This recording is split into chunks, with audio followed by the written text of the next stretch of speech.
Hello everyone, I am Ashish Kumar Shakya और आप सभी का स्वागत है आपके अपने यूट्यूब चैनल आइडियल क्लासेस में। और आज के इस वीडियो में हम करंट अफेयर का जो पार्ट 2 लेकर आए हैं। हमने दिल्ली पुलिस, आरआरबी, एनटीपीसी और बिहार पुलिस एसआई एग्जाम के मद्देनजर रखते हुए करंट अफेयर की सीरीज स्टार्ट की है, जिसमें हम मार्च से लेकर अब तक की करंट अफेयर जो है वो कंप्लीट कराने वाले हैं। जिसमें हमने पहला वीडियो अपलोड किया था जिसमें 30 से 40 क्वेश्चन को कवर किया था, मल्टीपल चॉइस क्वेश्चन थे।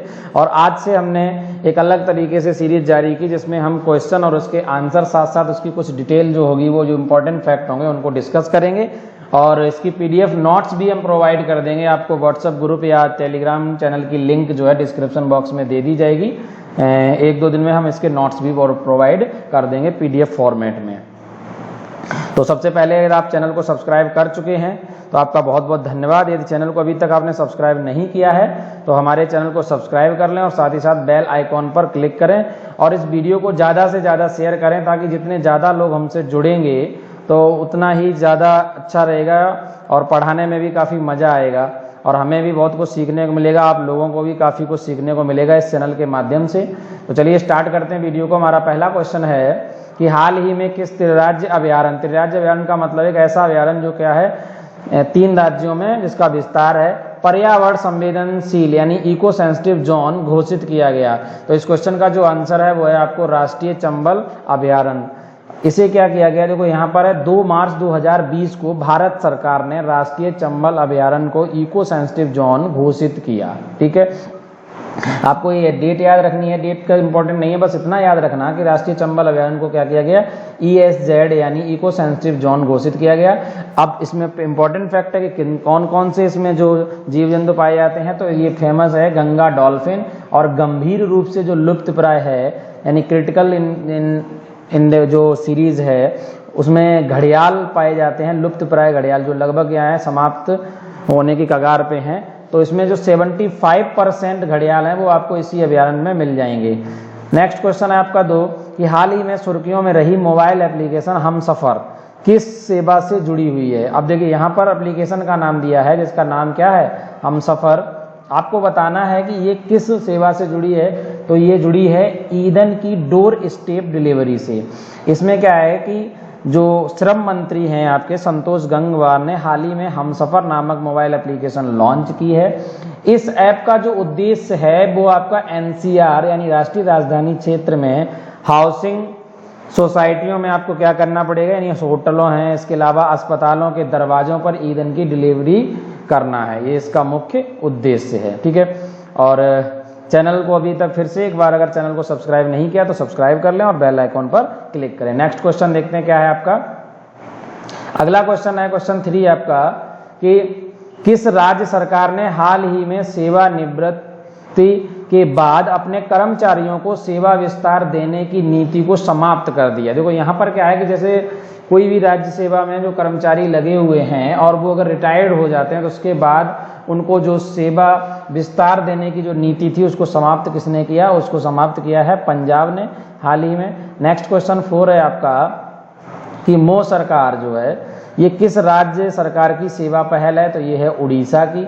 और क्वेश्चन नंबर 5 है आपका, जहाँ जहाँ इंपॉर्टेंट फैक्ट होंगे वहाँ हम उन पर चर्चा जरूर करेंगे और जहाँ पर कोई इंपॉर्टेंट फैक्ट नहीं है तो उसको हम सिर्फ उसका आंसर देखेंगे। अगला क्वेश्चन 5 है आपका, बेंजामिन नेतान्याहू ये क्या है कि जो हाल ही में सुर्खियों में थे किस देश के प्रधानमंत्री हैं। देखिए यहाँ पर ये क्वेश्चन काफ़ी इंपॉर्टेंट बन जाता है क्योंकि हाल ही में क्या हुआ, इजराइल के अंदर जो आम चुनाव है वो संपन्न हुए जिसमें बेंजामिन नेतान्याहू जो है उनकी जीत हुई। तो ये क्या है, बेंजामिन नेतान्याहू जो हैं वो इजराइल के क्या हैं, प्रधानमंत्री हैं। राइट, इजराइल के प्रधानमंत्री बेंजामिन नेतान्याहू को हाल ही में देश में हुए आम चुनाव में जीत का दावा किया गया। यह इजराइल में 1 साल से भी कम समय में तीसरा चुनाव है और जिसमें क्या हुआ, बेंजामिन नेतान्याहू जो है वो जीत हासिल की है। तो इजराइल के ये क्या है, प्रधानमंत्री हैं।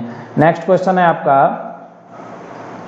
अगला क्वेश्चन है 6 कि हाल ही में गर्भवती महिलाओं, किशोरियों को पोषण संबंधी सहायता प्रदान करने के लिए कौन सी योजना शुरू की गई। देखो इस क्वेश्चन की चर्चा हमने प्रीवियस वीडियो में भी की थी, वहाँ मल्टीपल चॉइस क्वेश्चन के फॉर्मेट में की थी। तो इसके लिए जो अभियान शुरू किया है सुपोषित माँ अभियान है। अब इसके लिए इंपॉर्टेंट फैक्ट क्या है, हाल ही में जो लोकसभा अध्यक्ष, जो वर्तमान में लोकसभा अध्यक्ष हैं ओम बिरला ने हाल ही में सुपोषित माँ अभियान जो है वो लॉन्च किया। ये कहाँ पर लॉन्च किया गया, तो राजस्थान के कोटा में। और ये वहाँ से जो स्पीकर हैं यानी ओम बिरला जी, ये वहाँ से क्या है, संसदीय क्षेत्र से ये चुने गए हैं। तो इनको लॉन्च किसने किया, ये भी इंपॉर्टेंट याद रखना, किसने, ओम बिरला ने। और इस जब लॉन्चिंग के दौरान यहाँ पे स्मृति ईरानी जो थी वो भी उपस्थित थी। क्वेश्चन नंबर 7 देखते हैं। क्वेश्चन नंबर 7 है कि रक्षा और सामरिक अध्ययन विभाग में प्रस्तावित चेयर ऑफ एक्सीलेंस का नाम किस भारतीय एयर चीफ मार्शल के नाम पर रखा गया। यहाँ पर एक रक्षा सामरिक अध्ययन विभाग ने प्रस्तावित जो चेयर ऑफ एक्सीलेंस का नाम है वो किस एयर चीफ मार्शल जो होता है वो वायुसेना के अध्यक्ष होते हैं, उनको एयर चीफ मार्शल बोला जाता है कि उनके नाम पे रखा गया। तो ये कौन थे, अर्जन सिंह। ये भारतीय वायुसेना एवं सावित्री फुआई फूले पुणे विश्वविद्यालय ने हाल ही में क्या किया गया, रक्षा और सामरिक अध्ययन विभाग में चेयर ऑफ एक्सीलेंस स्थापित करने के लिए ज्ञापन समझौते पर क्या किया, हस्ताक्षर किया। नेक्स्ट है, विश्व भर में शून्य भेदभाव दिवस कब मनाया जाता है। आपसे क्वेश्चन पूछा गया कि विश्व भर में जो शून्य भेदभाव दिवस है वो कब मनाया जाता है, तो ये मनाया जाता है 1 मार्च को। इस दिवस में क्या किया जाता है, महिलाओं और लड़कियों, यहाँ पे किसकी बात की जा रही है, महिलाओं और लड़कियों के द्वारा भेदभाव और असमानता को चुनौती देने के लिए मनाया जाता है। इसका उद्देश्य है महिलाओं के अधिकारों की रक्षा करना और उनके सशक्तिकरण और लैंगिक समानता को बढ़ावा देना। तो एग्जाम में पूछा जा सकता है जो शून्य भेदभाव दिवस है वो किस लिए मनाया जा सकता है, तो आपको पता होना चाहिए क्या है इसका, महिला सशक्तिकरण यानी महिलाओं के अधिकारों की रक्षा करना और साथ ही साथ उनको क्या करना, लैंगिक समानता को बढ़ावा देना। क्वेश्चन नंबर 9 है आपका, क्वेश्चन नंबर 9 है, खेलो इंडिया यूनिवर्सिटी गेम 2020 का विजेता कौन सा विश्वविद्यालय रहा। तो जो खेलो इंडिया यूनिवर्सिटी गेम्स थे उसका विजेता रहा है पंजाब यूनिवर्सिटी। तो उड़ीसा के भुवनेश्वर में प्रथम खेलो यूनिवर्सिटी गेम्स 2020 का आयोजन किया गया था। देखो ये भी इंपॉर्टेंट है, अगर आपसे पूछा जाए कि खेलो इंडिया यूनिवर्सिटी गेम्स 2020 का आयोजन कहाँ हुआ था, तो आयोजन कहाँ हुआ, आपके उड़ीसा के भुवनेश्वर में। तो इस खेलों का आयोजन जो है वो का भुवनेश्वर में 21 फरवरी से 1 मार्च 2020 को किया गया था, राइट। और कौन जीता था इसमें, पंजाब यूनिवर्सिटी। नेक्स्ट क्वेश्चन है, इंपॉर्टेंट है, चापचर कोट, जो आपका ये चापचर कोट है किस राज्य या केंद्र शासित प्रदेश का लोकप्रिय त्योहार है। तो इसका जो राइट आंसर है वो क्या होगा आपका, मिजोरम। यानी मिजोरम का जो है वो चापचर कोट जो है वो क्या है, लोकप्रिय त्योहार है। इसमें क्या किया था, यह त्योहार बसंत ऋतु का स्वागत करने के लिए मनाया जाता है। नेक्स्ट क्वेश्चन है आपका क्वेश्चन नंबर 10। क्वेश्चन नंबर 10 में कहा गया है कि institute of advance study in science and technology यानी IASST के अध्ययन के अनुसार इंडोफाइटिक एक्टिनोबैक्टीरिया किस पौधे में रासायनिक इनपुट को कम कर सकता है। तो इसका आंसर होगा चाय, राइट आंसर इसका क्या होगा, चाय। नेक्स्ट क्वेश्चन है, मोस्ट इंपॉर्टेंट है, बिपाशा चक्रवर्ती को हाल ही में किस कंपनी की भारतीय शाखा के संचार निदेशक के रूप में नियुक्त किया गया। तो जो बिपाशा चक्रवर्ती हैं इनको भारतीय शाखा के संचार निदेशक के रूप में नियुक्त किया गया, किसने किया, फेसबुक ने। और ये क्या थी, सिस्को की पूर्व कार्यकारी एवं बिपाशा चक्रवर्ती को हाल ही में फेसबुक इंडिया के नए संचार प्रमुख के रूप में क्या किया गया, नियुक्त किया गया। बिपाशा चक्रवर्ती जो है भारत में फेसबुक इंडिया के संचार निदेशक के रूप में कारपोरेट संचार एवं जनसंपर्क का क्या करेंगे, नेतृत्व करेंगी। और वह देश में फेसबुक और इंस्टाग्राम दोनों के लिए संचार कार्य को संभालेंगी। तो इंपॉर्टेंट क्वेश्चन है, किसने नियुक्त किया, तो फेसबुक ने। हो सकता है इस क्वेश्चन को चेंज कर दिया जाए कि हाल ही में किसे फेसबुक की भारतीय शाखा के संचार निदेशक के रूप में चुना गया। तो आंसर क्या होगा, बिपाशा चक्रवर्ती, राइट। नेक्स्ट क्वेश्चन देखते हैं। नेक्स्ट क्वेश्चन है आपका कि विदेशी अंशदान प्राप्त किसी संगठन के अधिकार पर सर्वोच्च न्यायालय के हालिया फैसले के संदर्भ में FCRA का क्या मतलब है। ये बहुत ही इंपॉर्टेंट पॉइंट है। FCRA मतलब होता है आपका फॉरेन कंट्रीब्यूशन रेगुलेशन एक्ट यानी विदेशी अंशदान विनियमन अधिनियम, इसके माध्यम से क्या किया जाता है, जो एनजीओ हैं तो उनको क्या किया जाता है, तो विदेशी जो फंडिंग होती है उस पर क्या है, नियम कानून बनाए गए हैं उसके तहत। यानी सर्वोच्च न्यायालय ने क्या किया, हाल ही में स्पष्ट किया कि बंद और हड़ताल जैसे विरोध के वैध तरीकों के सार्वजनिक कारणों का समर्थन करने वाले संगठन को विदेशी धन प्राप्त करने के अधिकार से वंचित नहीं किया जा सकता। यहाँ पर क्या किया जाता है, अभी सरकार क्या करती थी, जो एनजीओ हैं, विभिन्न प्रकार के संगठन हैं जो विभिन्न बंद करते हैं, हड़ताल कर देते हैं, तो उनमें क्या होता है, फंडिंग जो होती है उस पर सरकार ने रोक लगा दी थी। सुप्रीम कोर्ट ने इस पर क्या किया, उन पर रोक नहीं लगाई जा सकती है। तो नेक्स्ट क्वेश्चन पे हम चर्चा करते हैं। हमारा अगला क्वेश्चन है, देखिए ये क्वेश्चन आपके लिए बहुत ही इंपॉर्टेंट है। हमारा जो उद्देश्य है आप सभी को राइट इन्फॉर्मेशन देना, ताकि आपके सिलेक्शन में कहीं भी किसी तरीके से कोई भी कमी ना रहे। तो आप सभी से रिक्वेस्ट है कि वीडियो को जितना हो सके आप शेयर करें अपने दोस्तों से और भाई बंधु जो भी हैं तैयारी कर रहे हैं, क्योंकि इस पे वीडियो जो है वो आपको रेगुलर मिलते रहेंगे और आप जैसे सजेशन देंगे मुझसे और ज़्यादा इसमें क्या करेंगे, इंप्लीमेंट्स करेंगे, सुधार करने की कोशिश करेंगे। ठीक है, नेक्स्ट क्वेश्चन 14 है कि हाल ही में किस राज्य में आई एम ऑल्सो डिजिटल नामक एक डिजिटल साक्षरता कार्यक्रम शुरू किया गया। तो इस क्वेश्चन का राइट आंसर है केरल। यानी केरल ने हाल ही में आई एम ऑल्सो डिजिटल नामक डिजिटल साक्षरता अभियान शुरू करने का निर्णय लिया है। यह अभियान केरल साक्षरता मिशन और सूचना प्रौद्योगिकी विभाग के तहत केरल राज्य आईआईटी मिशन द्वारा शुरू किया गया। देखो इंपॉर्टेंट चीज है कि किसके द्वारा शुरू किया गया, तो आपको याद होना चाहिए कि केरल साक्षरता मिशन जो है वो सूचना प्रौद्योगिकी विभाग के तहत क्या किया गया, केरल राज्य के आईटी मिशन द्वारा ये क्या किया गया, शुरू किया गया है। नेक्स्ट क्वेश्चन है आपका 15। इस क्वेश्चन में बात की गई कि हाल ही में पुनर्निर्मित पशु परिवहन स्मारक का उद्घाटन भारतीय सेना ने किस शहर में किया। तो इस क्वेश्चन का जो आंसर है वो है बंगलुरु। इसमें क्या किया गया कि इस पशु स्मारक की 2 दीवारों द्वारा विस्तारित किया गया। इसमें क्या है कि जो भारतीय सेना ने जानवरों द्वारा निभाई गई भूमिका को उजागर करते हैं, और इस दौरान प्रतिवर्ष 26 सितंबर को क्या किया था, पशु परिवहन स्मारक दिवस यानी एनिमल ट्रांसपोर्ट रिमेम्बरेंस डे को के रूप में हम क्या करते हैं, मनाने की घोषणा की गई। अब 26 सितंबर को क्या किया जाएगा, परिवहन यानी पशु परिवहन स्मारक दिवस जो है वो मनाया जाएगा।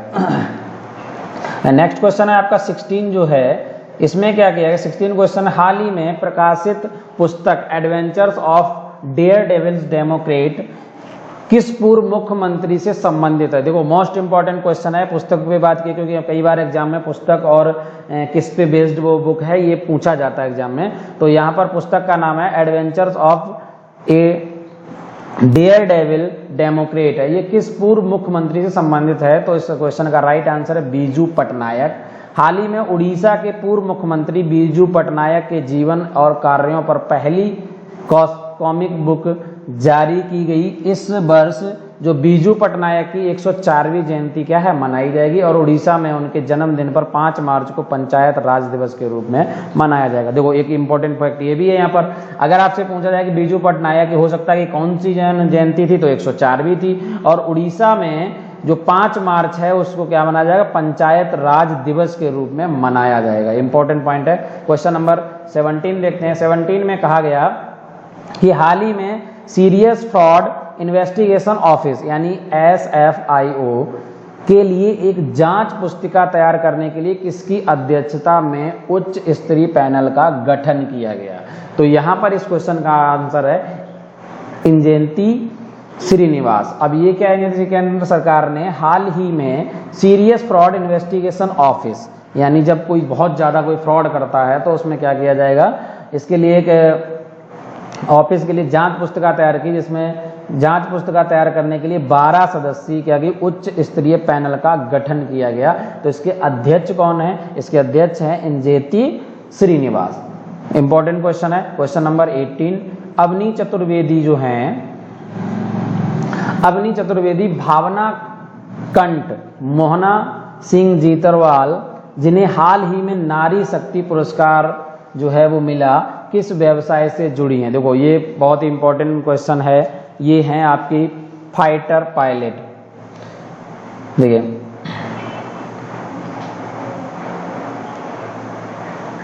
ये क्या है कि अंतर्राष्ट्रीय महिला दिवस, जो अंतर्राष्ट्रीय महिला दिवस है उस पर क्या राष्ट्रपति रामनाथ कोविंद ने हाल ही में भारतीय वायुसेना की पहली महिला फाइटर, ये तीनों नाम याद रखना इंपॉर्टेंट है, कौन, मोहना जीतरवाल, अवनी चतुर्वेदी और भावना कंठ को नारी शक्ति पुरस्कार के नाम से क्या किया, इनको सम्मानित किया। नेक्स्ट क्वेश्चन है आपका 19 देखते हैं। इस 19 क्वेश्चन में कहा गया है कि भारतीय रिजर्व बैंक की हालिया अधिसूचना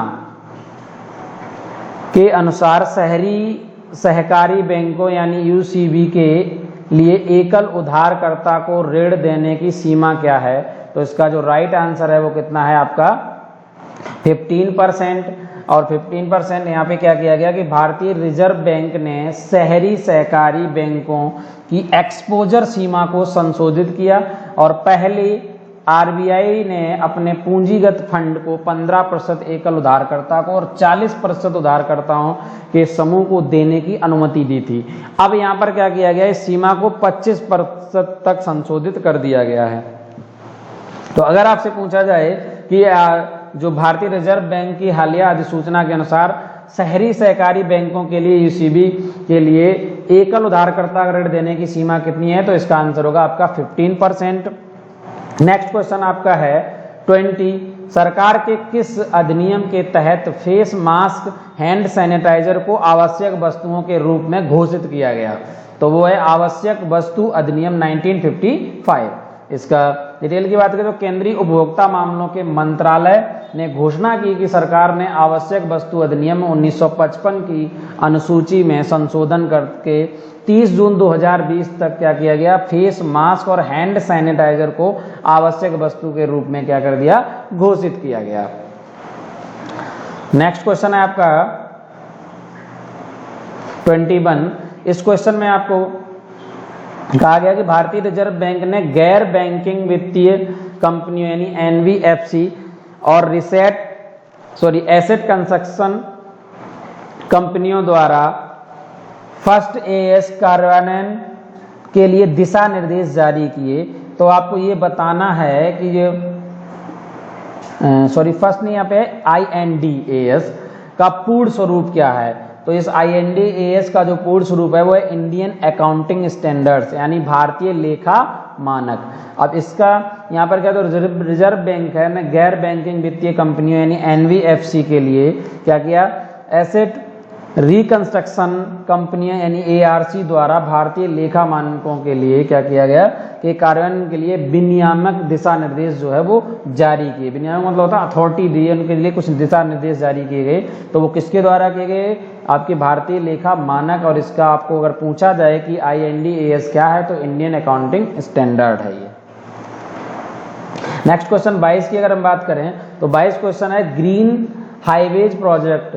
देखो इंपॉर्टेंट है, आपसे पूछा जाए ग्रीन हाईवे जो प्रोजेक्ट है आपका कुल लागत का कितना प्रतिशत राजमार्ग रोपण और उसके रख रखाव के लिए क्या किया जाए, खर्च किया जाता है।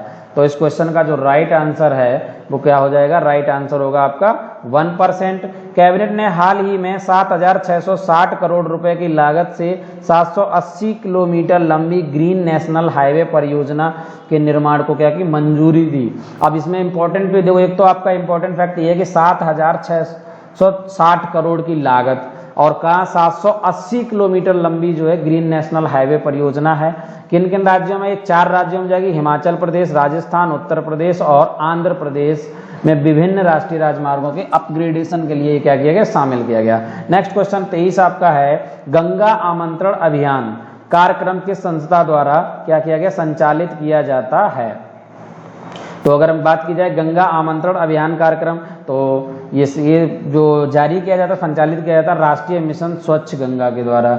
इसके तहत क्या है कि देवप्रयाग यानी जो उत्तराखंड है उसमें क्या किया जाए, गंगा सागर है पश्चिम बंगाल यानी देवप्रयाग से गंगा सागर तक ओपन वाटर राफ्टिंग कार्यक्रम का क्या किया जाएगा, आयोजन किया जाएगा। नेक्स्ट क्वेश्चन 24 है आपका, थोड़ा देखो स्पीड से हमें कवर करना पड़ेगा, काफी क्वेश्चन हैं। तो अगला क्वेश्चन है आपका 24 कि चमेली देवी जैन पुरस्कार किस क्षेत्र में उत्कृष्ट कार्य करने वाले लोगों को प्रदान किया जाता है। तो इस क्वेश्चन का जो राइट आंसर है वो पत्रकारिता के क्षेत्र में,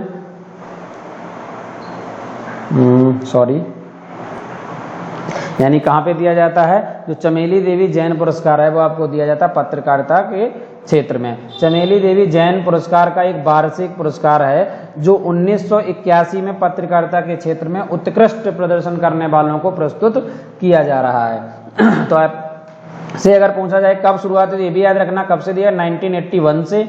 और इस वर्ष जो दिया गया है ये दिया गया था वायर की जो पत्रकार हैं आरफा खानम शेरवानी और रोहिणी मोहन नामक एक स्वतंत्र पत्रकार को इस पुरस्कार के लिए चुना गया। कौन? चमेली देवी जैन पुरस्कार के लिए। अब अगर चमेली देवी की बात की जाए, चमेली देवी जैन जो थी एक महान स्वतंत्रता सेनानी और सामुदायिक सुधारक थी।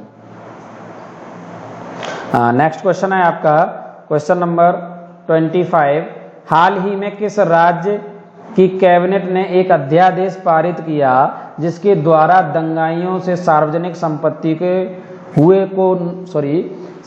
को हुए नुकसान की भरपाई की जाएगी? देखो अभी हाल ही में क्या हुआ था कि काफ़ी ज़्यादा विरोध चला था और उस दौरान यूपी के अंदर उत्तर प्रदेश में कई बसें वगैरह फूंक दी गई थी। उत्तर प्रदेश के जो मुख्यमंत्री हैं योगी आदित्यनाथ ने, तो उन्होंने क्या किया था, कैबिनेट में अध्यादेश जारी किया था। तो उसके तहत क्या किया कि 16 मार्च 2020 को उत्तर प्रदेश सरकार ने सार्वजनिक और निजी संपत्ति को जो नुकसान की वसूली के लिए अध्यादेश 2020 पारित किया। इस अध्यादेश का उद्देश्य था हिंसक कृत्यों से निपटना। तो इस पे कई लोगों जिन लोग हिंसा में शामिल पाए गए तो उनसे जो भी संपत्ति थी उसका क्या किया गया, उनसे भुगतान करवाया गया, उन पे क्या किया, दंड स्वरूप उन पे वो राशि लगाई गई। तो ये उत्तर प्रदेश एकमात्र ऐसा राज्य बन गया जो क्या किया गया था, सार्वजनिक संपत्ति को नुकसान की भरपाई करने के लिए अध्यादेश जारी करने वाला राज्य है। और नेक्स्ट क्वेश्चन है आपका 26, यहाँ पर गलती से लिख गया है 4, बट कोई नहीं, बहुत ही मोस्ट इंपॉर्टेंट क्वेश्चन है ये और इस पर हमने चर्चा भी की। अगर आपने अभी तक वो वीडियो नहीं देखा है, यहाँ पर किसकी बात की गई कि विभिन्न सरकारी नौकरियों के लिए 2021 से लागू होने वाली नई भर्ती प्रणाली के संदर्भ में सीईटी का क्या मतलब है। देखो सीईटी मतलब है कॉमन एलिजिबिलिटी टेस्ट, यानी सामान्य पात्रता परीक्षा। अब अगर इसके बारे में सीईटी के बारे में आपको डिटेल में जानना है तो आप डिस्क्रिप्शन बॉक्स में जाएं, वहाँ पर एनआरए और सीईटी के नाम से आपको एक पूरी वीडियो बनाई हुई है जो हमने ज़्यादा टाइम की नहीं, 20-25 मिनट की वीडियो जिसमें हमने पूरा का पूरा एनआरए के बारे में बताया है।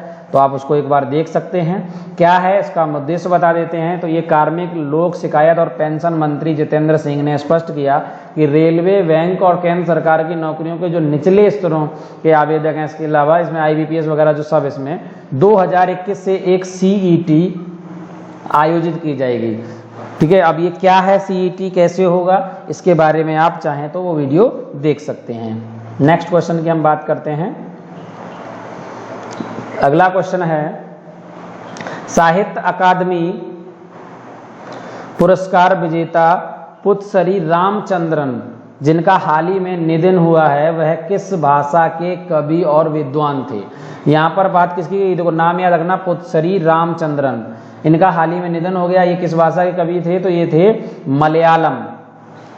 और इनका निधन जो हुआ वो 91 वर्ष की आयु में इनका निधन हुआ। उन्होंने 2013 में केंद्र सरकार द्वारा मलयालम को शास्त्रीय भाषा के रूप में मान्यता दिलाने के लिए क्या किया गया था, महत्वपूर्ण भूमिका निभाई। तो काफ़ी इंपॉर्टेंट ये नाम है इनका।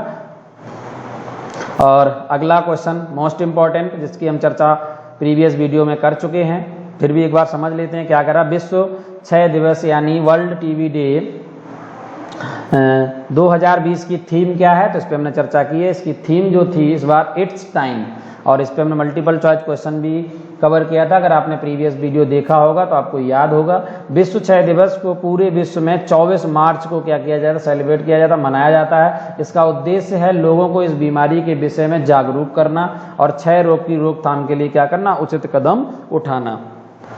यानी जो टीबी रोग है उसको किस आधार पर क्या किया जा सकता है, रोकथाम की जाती है। नेक्स्ट क्वेश्चन है आपका, यहाँ पे कुछ मिस्टेक है, क्वेश्चन नंबर 2 आ गया है, बट कोई नहीं, आप क्वेश्चन देखिए कि क्लारा एक आर्टिफिशियल इंटेलिजेंस वाट जो कोविड-19 को स्वयं जांचने में मदद करता है, किस देश ने लॉन्च किया है। तो ये लॉन्च किया है अमेरिका ने। और यह वर्तमान में केवल CDC वेबसाइट पर अमेरिका में ही उपलब्ध है। यह बार्ट बीमारी के बारे में जानकारी प्रदान करता है और घर पर बीमारी को संभालने में क्या करता है, मदद करता है। नेक्स्ट क्वेश्चन है 2024 ग्रीष्मकालीन ओलंपिक का आयोजन किस शहर में किया जाएगा। देखो 2024 में जो ग्रीष्मकालीन आपके समर ओलंपिक होने वाले हैं वो उनका आयोजन कहाँ किया जाएगा, पेरिस में किया जाएगा। और पेरिस जो है वो कहाँ है, फ्रांस का शहर है और फ्रांस की राजधानी भी है पेरिस में। तो पेरू में अंतर्राष्ट्रीय ओलंपिक समिति के सत्र के दौरान पेरिस को 2024 के ग्रीष्मकालीन ओलंपिक के मेजबान के रूप में चुना गया। देखो अंतर्राष्ट्रीय ओलंपिक समिति ने क्या किया, पेरू में ये जब फैसला लिया था कि 2024 में जो समर ओलंपिक हैं वो कहाँ होंगे, पेरिस में आयोजित किए जाएंगे। 2028 में खेलों की मेजबानी के लिए क्या किया गया, लॉस एंजल्स का चयन किया जाएगा। ये लॉस एंजल्स कहाँ है, अमेरिका का शहर है। वर्तमान में कोरोना वायरस महामारी के बीच 2020 में टोक्यो ओलंपिक को स्थगित कर दिया गया। 2020 में जो टोक्यो ओलंपिक होने वाले थे उनको क्या कर दिया गया, स्थगित कर दिया गया। और नेक्स्ट क्वेश्चन है समीर अग्रवाल को किस कंपनी की भारतीय शाखा के मुख्य कार्यकारी अधिकारी यानी CEO चीफ एग्जीक्यूटिव ऑफिसर के रूप में क्या किया गया, नियुक्त किया गया। तो किसके नियुक्त किए गए हैं, इसका जो राइट आंसर है वो आपका क्या है, वॉलमार्ट। समीर अग्रवाल को CEO यानी चीफ एग्जीक्यूटिव ऑफिसर यानी मुख्य कार्यकारी अधिकारी के रूप में पदोन्नत किया गया। वह क्रिस अय्यर की जगह लेंगे। इससे पहले जो वॉलमार्ट के CEO थे वो कौन थे, क्रिस अय्यर थे। समीर 2018 में वॉलमार्ट के कार्यकारी उपाध्यक्ष के रूप में शामिल हुए थे। उन्हें जनवरी 2020 में डिप्टी CEO बनाया गया था। अब ये क्या बन जाएंगे, CEO बन जाएंगे, प्रमोशन हो गया इनका। नेक्स्ट क्वेश्चन है आपका 31, इंपॉर्टेंट क्वेश्चन है कि G20 नेताओं ने आपातकालीन वर्चुअल शिखर सम्मेलन की अध्यक्षता किस देश द्वारा की जाएगी। जो G20 है, ग्रुप ऑफ 20 डेवलप्ड कंट्रीज का जो ग्रुप है, जो दुनिया की सबसे विकसित अर्थव्यवस्थाएं हैं 20, उनका ग्रुप है, जिसमें ये कहा गया जो वर्चुअल शिखर सम्मेलन हुआ है, इमरजेंसी वर्चुअल शिखर सम्मेलन, इसकी अध्यक्षता किस देश द्वारा की जाएगी, तो इसकी अध्यक्षता की जाएगी सऊदी अरब के द्वारा। सऊदी अरब के शासक सलमान वीडियो कॉन्फ्रेंसिंग के जरिए कोरोना वायरस पर G20 शिखर सम्मेलन की अध्यक्षता करेंगे। इस शिखर सम्मेलन का जो आयोजन है वो कब होगा, 26 मार्च 2020 को किया जाएगा। इस शिखर सम्मेलन में कई अंतर्राष्ट्रीय संगठन क्या लेंगे, हिस्सा लेंगे और भारत भी G20 का क्या है, सदस्य है। इंपॉर्टेंट क्वेश्चन है, आपको याद रखना चाहिए क्योंकि भारत इसका क्या है, मेंबर है, तो इसलिए क्वेश्चन इंपॉर्टेंट हो जाता है।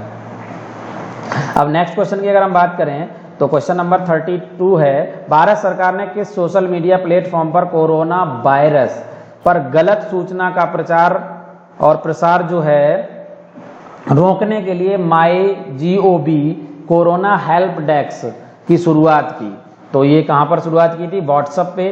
तो कोरोना वायरस पर गलत सूचना और फर्जी समाचारों के प्रसार के लिए अंकुश लगाने के लिए कोविड-19 के बारे में नागरिकों में दहशत को कम करने के लिए भारत सरकार ने सोशल मीडिया प्लेटफॉर्म यानी व्हाट्सएप पर एक आधिकारिक चैट बॉक्स लॉन्च किया। नेक्स्ट क्वेश्चन है 32 और 32 क्वेश्चन है, केंद्रीय रक्षा मंत्री राजनाथ सिंह ने एक अपडेटेड मैनुअल DPP 2020 का अनावरण किया। DPP का फुल फॉर्म क्या है, स्वरूप क्या है, पूर्ण स्वरूप क्या है, तो इसका फुल फॉर्म होता है डिफेंस प्रोसीजरमेंट प्रोसीजर।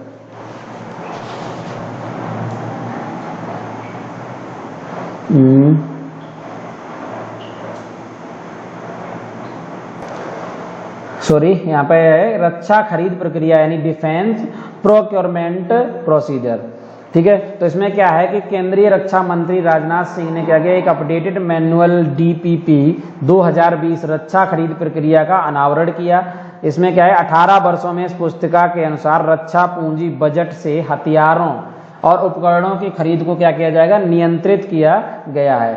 नेक्स्ट है, मोस्ट इंपॉर्टेंट है, वर्ल्ड हैप्पीनेस रिपोर्ट 2020 के अनुसार विश्व का सबसे खुशहाल देश कौन सा है। तो इस क्वेश्चन का जो राइट आंसर है, देखो 2020 में हाल ही में वर्ल्ड हैप्पीनेस रिपोर्ट आई है, तो जिसमें ये 2020 में सबसे खुशहाल देश घोषित किया गया फिनलैंड को। तो 20 मार्च 2020 को ये जारी कर गई। मार्च में अंतर्राष्ट्रीय प्रसन्नता दिवस के रूप में खुशहाल विश्व खुशहाली रिपोर्ट जारी की गई है। इसके अंदर क्या किया गया, जो फिनलैंड है वो पहला स्थान हासिल किया और भारत जो है 144वें स्थान पर है। इसमें कुल देश थे 156, यानी 156 देशों में भारत कहाँ पे है, 144वें स्थान पर आता है। नेक्स्ट क्वेश्चन है आपका क्वेश्चन नंबर 34। हाल ही में सुर्खियों में रहे सत्य रूप सिद्धांत किस क्षेत्र से जुड़े हुए हैं? देखिए, सत्य रूप सिद्धांत का नाम यह किस क्षेत्र से जुड़े हुए हैं, तो ये कौन थे? पर्वतारोहण से थे। भारतीय पर्वतारोही सत्य रूप सिद्धांत का नाम लिम्का बुक ऑफ रिकॉर्ड्स में शामिल हो गया है। देखो यहाँ पे हम चर्चा क्यों कर रहे हैं, तो इसमें क्या है कि उन्होंने विश्व के 7 महाद्वीपों में सबसे ऊंचे ज्वालामुखी पर चढ़ाई करने वाले पहले भारतीय बनने का रिकॉर्ड बनाया है। सत्यरूप सिद्धांत ने जनवरी 2019 में दुनिया के 7 महाद्वीपों के सभी सर्वोच्च शिखर पर चढ़ने का क्या किया? रिकॉर्ड हासिल किया। देखो, तो इम्पोर्टेंट नाम है ये सत्यरूप सिद्धांत है जिन्होंने क्या किया? पर्वतारोहण से संबंधित अगर पूछा जाए क्या किया है, दुनिया के जितने भी जो आपके विश्व के 7 महाद्वीप हैं, इन 7 महाद्वीपों में जो ऊंची ऊंची चोटियां उन पर चढ़ने का इन्होंने क्या किया? रिकॉर्ड हासिल किया। तो इन्हें कहाँ का नाम रखा? नाम इनका दर्ज किया गया लिम्का बुक ऑफ रिकॉर्ड में नाम दर्ज किया गया। नेक्स्ट क्वेश्चन है आपका 35। जो 35 क्वेश्चन है कि आदिवासी लोगों के बीच उद्यमशीलता को बढ़ावा देने के लिए भारतीय जनजातीय सहकारी विपणन विकास महासंघ, जिसे ट्राइफेड के नाम से जाना जाता है, द्वारा शुरू की गई एक पहल का नाम क्या है? तो ये जो पहल है वो याद रखना, ट्राइफेड जो है ये क्या है? जो भारतीय जनजातीय सहकारी विपणन विकास महासंघ है, जो जनजातियों के संरक्षण के लिए, उनके व्यापार के लिए, उद्यमशीलता के लिए विभिन्न तरह तरह के क्या करते हैं? योजनाओं को लॉन्च करते हैं। तो कौन सी पहल की शुरू की? Tech for tribals. तो ये tribal cooperative marketing development federation of India यानी ट्राइफेड ने आदिवासी लोगों के बीच उद्यमशीलता को बढ़ावा देने के लिए राष्ट्रीय महत्व के संस्थानों के साथ मिलकर क्या किया? टेक फॉर ट्राइबल्स नामक एक पहल शुरू की। तो आपको इंपॉर्टेंट याद रखना कि ट्राइफेड द्वारा कौन सी पहल शुरू की? Tech for tribals. और नेक्स्ट इंपॉर्टेंट क्वेश्चन है कोरोना वायरस महामारी के चलते क्या किया? संक्रमित उच्च जोखिम वाले मामलों के लिए भारतीय चिकित्सा अनुसंधान परिषद द्वारा गठित राष्ट्रीय कार्यबल द्वारा किस दवा की सिफारिश की गई? तो ये दवा इंपॉर्टेंट नाम है हाइड्रोक्सी क्लोरोक्वीन। तो ये जो काफ़ी ज़्यादा चर्चा में रही थी कोरोना वायरस के दौरान, तो भारतीय चिकित्सा अनुसंधान परिषद यानी ICMR ने कोविड-19 के खिलाफ लड़ने के लिए एक राष्ट्रीय कार्यबल का गठन किया था। इस टास्क फोर्स ने कोरोना वायरस के इलाज के लिए हाइड्रोक्सी क्लोरोक्वीन के उपयोग की सिफारिश की थी। हालांकि बाद में भारत सरकार ने इस पर रोक लगा दी थी। नेक्स्ट है आपका क्वेश्चन, हिलेल फुरस्टेनबर्ग तथा ग्रेरी मार्गुलिस ने हाल ही में कौन सा प्रतिष्ठित पुरस्कार जीता? काफ़ी इंपॉर्टेंट है। इन्होंने जो पुरस्कार जीता वो एबेल पुरस्कार जीता। ये मैथमेटिक्स में सबसे बड़ा पुरस्कार है, इससे बड़ा कोई भी पुरस्कार नहीं है। ये इजराइल के हिलेल फुरस्टेनबर्ग तथा रूस अमेरिकी ग्रेगरी मार्गुलिस को क्या किया गया? वर्ष 2020 के लिए प्रतिष्ठित एबेल पुरस्कार का विजेता चुना गया। अब एबेल पुरस्कार गणित के क्षेत्र में क्या है? सर्वोच्च पुरस्कारों में से एक है। अभी हमने बताया भी था हालांकि आपको कि यह क्या है? गणित के क्षेत्र में सर्वोच्च पुरस्कार है। एबेल पुरस्कार अगर पूछा जाए तो किसको मिला? इजराइल के हिलेल फुरस्टेनबर्ग को और रूस अमेरिकी ग्रेगरी मार्गुलिस को। नेक्स्ट क्वेश्चन देखते हैं आपका, थोड़ा स्पीड बढ़ानी पड़ेगी मैं।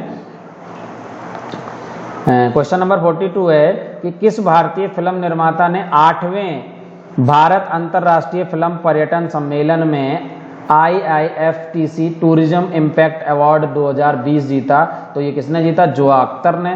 और जोया अख्तर ने क्या किया कि जो बॉलीवुड फिल्म अभिनेता जोया अख्तर ने हाल ही में मुंबई में आयोजित एशिया के सबसे बड़े फिल्म पर्यटन इवेंट, इंपॉर्टेंट पॉइंट है कि एशिया के सबसे बड़े फिल्म इवेंट जिसमें 8वें भारत अंतर्राष्ट्रीय फिल्म पर्यटन सम्मेलन में उन्होंने क्या किया? आपको उन्हें यानी टूरिज्म इम्पैक्ट अवार्ड 2020 उन्होंने जीता। नेक्स्ट क्वेश्चन है आपका, सार्वजनिक वितरण प्रणाली जो है PDS पब्लिक डिस्ट्रीब्यूशन सिस्टम जो है, इसके तहत क्या किया कि योजना के देश के राज्यों और केंद्र शासित प्रदेशों को किस संगठन द्वारा खाद्यान्न प्रदान किया गया? तो ये किया गया फूड कॉरपोरेशन ऑफ इंडिया यानी भारतीय खाद्य निगम द्वारा। कोरोना वायरस महामारी के बीच भारत सरकार ने क्या किया? हाल ही में राज्यों और केंद्र शासित प्रदेशों को राशन की दुकानें, जो राशन की दुकानें होती हैं ना, उसके द्वारा क्या किया गया? जो राशन वितरण किया गया तो वो किसके द्वारा किया गया था? यानी इसकी व्यवस्था किसने करा? FCI ने, फूड कॉरपोरेशन ऑफ इंडिया ने। नेक्स्ट क्वेश्चन है आपका, किस भारतीय बैंक ने भारत में कोरोना वायरस के प्रकोप से लड़ने के लिए 2020-21 के लिए अपने वार्षिक लाभ का 0.25% प्रदान करने की घोषणा की है? तो इसका आंसर है भारतीय स्टेट बैंक। देखिए हमारे यहाँ पे क्या है, ऑफलाइन बैचेस भी स्टार्ट किए जा चुके हैं। यदि आप चाहते हैं कि ऑफलाइन अगर जनरल स्टडी की प्रिपरेशन, दिल्ली पुलिस के जो भी अगर तैयारी कर रहे हैं, तो अगर वो जीएस की क्लास लेना चाहते हैं तो हमें संपर्क कर सकते हैं। कमेंट बॉक्स में जाएं, आपसे कॉन्टैक्ट नंबर आपको मिल जाएगा। तो जो भी गाजियाबाद क्षेत्र के आसपास के अगर चैनल से जुड़े हुए लोग हैं तो वो ऑफलाइन क्लास भी ज्वाइन कर सकते हैं, बाकी ऑनलाइन क्लास दी जा रही है। तो यहाँ पे क्या है कि देश के सबसे बड़े बैंक यानी स्टेट बैंक ऑफ इंडिया ने घोषणा की कि वह वंचित वर्ग इन लोगों की स्वास्थ्य देखभाल के लिए कोरोना वायरस महामारी से लड़ने के लिए वार्षिक लाभ का 0.25 जो है वो प्रतिशत क्या करेगा, प्रदान करेगा। नेक्स्ट क्वेश्चन 45 है आपका, किस भारतीय सुरक्षा बल ने कोविड-19 के प्रसार का मुकाबला करने के लिए ऑपरेशन नमस्ते नामक पहल जारी की? देखो इंपॉर्टेंट है यहाँ पर, देखो कोरोना वायरस मैं बता, तो तरह तरह के जो पहल हैं वो जारी की, उनको आपको याद रखना पड़ेगा, कौन से ऐप हैं वो याद रखने पड़ेंगे। तो यहाँ पर क्या है, कोविड-19 से लड़ने के लिए भारतीय जो सेना है उसने ऑपरेशन नमस्ते नामक पहल लॉन्च की थी। अब सेना के प्रमुख जनरल एम नरवणे ने क्या किया, नरवणे ने, कई बार नरवाने भी लिख के आता, ध्यान रखना इस चीज़ को, हाल ही में कोविड-19 के प्रसार का मुकाबला करने के लिए ऑपरेशन नमस्ते जो है वो क्या किया, लॉन्च किया। नेक्स्ट क्वेश्चन आपका 46 है, हाल ही में ए रामचंद्रन का निधन हुआ, वे किस पेशे से जुड़े हुए थे? तो वो क्या थे, वैज्ञानिक थे, एक साइंटिस्ट थे। तो ये कह रहा है ये कौन थे, मत्स्य एवं महासागर अध्ययन के क्षेत्र में प्रसिद्ध वैज्ञानिक डॉक्टर ए रामचंद्रन का केरल में निधन हुआ। वह केरल मत्स्य महासागर अध्ययन विश्वविद्यालय यानी KUFOS के कुलपति के रूप में क्या थे, सेवारत थे। नेक्स्ट क्वेश्चन है आपका 47, कोरोना वायरस को फैलने से रोकने के लिए किस राज्य ने टीम 11 नामक अंतर विभागीय समितियों का गठन किया? तो उत्तर प्रदेश सरकार ने क्या किया, उत्तर प्रदेश के मुख्यमंत्री योगी आदित्यनाथ ने टीम 11 की स्थापना की, जिसमें कोरोना वायरस से फैलने से रोकने के लिए नौकरशाहों के नेतृत्व वाली अंतर विभागीय समितियों का क्या हुई, शामिल हैं। तो ये इंपॉर्टेंट है, अगर आपसे पूछा जाए कोरोना वायरस फैलने से रोकने के लिए किस राज्य ने टीम 11 का समिति का गठन किया, तो वो कौन है, उत्तर प्रदेश। या पूछा जाए उत्तर प्रदेश में कोरोना वायरस को रोकने के लिए किस समिति का गठन किया गया, तो टीम 11, राइट। नेक्स्ट क्वेश्चन है आपका, बेनी प्रसाद वर्मा जिनका हाल ही में निधन हुआ, वो किस राजनीतिक दल के संस्थापक थे? तो जो बेनी प्रसाद वर्मा थे वो समाजवादी पार्टी के संस्थापक थे। समाजवादी पार्टी के संस्थापक सदस्यों में से एक क्या थे, बेनी प्रसाद वर्मा का हाल ही में 80 वर्ष की आयु में क्या हो गया, निधन हो गया। उन्होंने 1996 से 98 तक तत्कालीन प्रधानमंत्री HD देवगौड़ा की कैबिनेट में केंद्रीय दूरसंचार मंत्री के रूप में कार्य किया और वहीं केंद्रीय इस्पात मंत्री भी रहे। देखो इंपॉर्टेंट चीज़ है, एक तो बेनी प्रसाद वर्मा अगर पूछा जाए कि निधन हो गया, वो किस पार्टी के संस्थापक सदस्य रहे थे, तो वो समाजवादी पार्टी। इसके साथ ये भी पूछा जा सकता है कि वो उन्होंने मतलब जो तत्कालीन प्रधानमंत्री HD देवगौड़ा के साथ कौन से पद पे थे, तो वो थे केंद्रीय दूरसंचार मंत्री और इसके अलावा केंद्रीय इस्पात मंत्री भी वो रहे। नेक्स्ट क्वेश्चन है आपका 50, जोड़िए ये थोड़ा कट रहा है, पहले मैं इसको थोड़ा सही कर देता हूँ। चलिए अब ठीक है। क्वेश्चन नंबर 50 है कि किस राज्य सरकार ने लॉकडाउन के बीच आवश्यक सेवाओं में शामिल लोगों के लिए ई-पास जारी करने के लिए प्रज्ञाम नामक मोबाइल एप्लीकेशन जो है वो क्या किया, लॉन्च किया?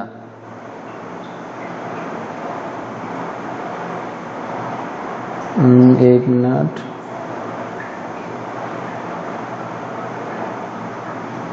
हाँ ठीक है।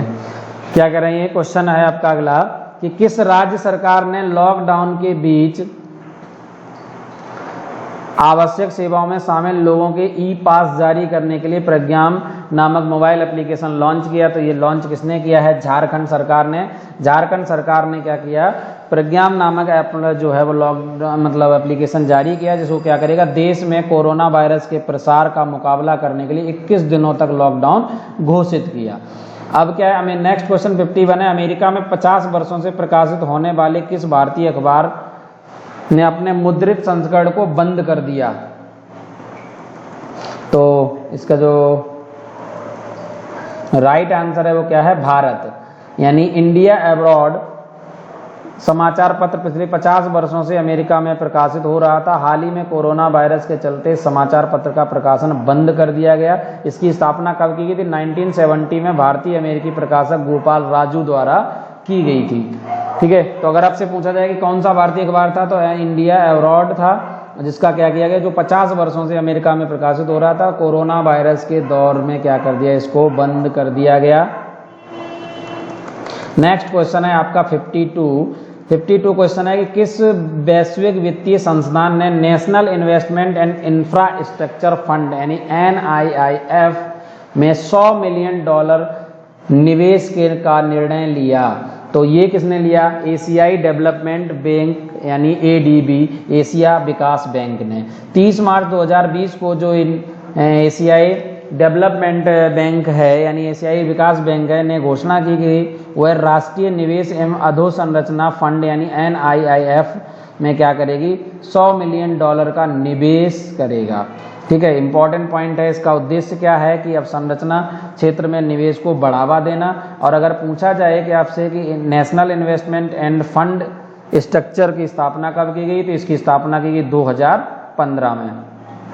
अगला क्वेश्चन है आपका 53 क्वेश्चन जो है वो किस अंतरिक्ष कंपनी को नासा के प्रस्तावित चंद्र अंतरिक्ष स्टेशन तक कार्गो और आपूर्ति के लिए अनुबंध प्राप्त हुआ?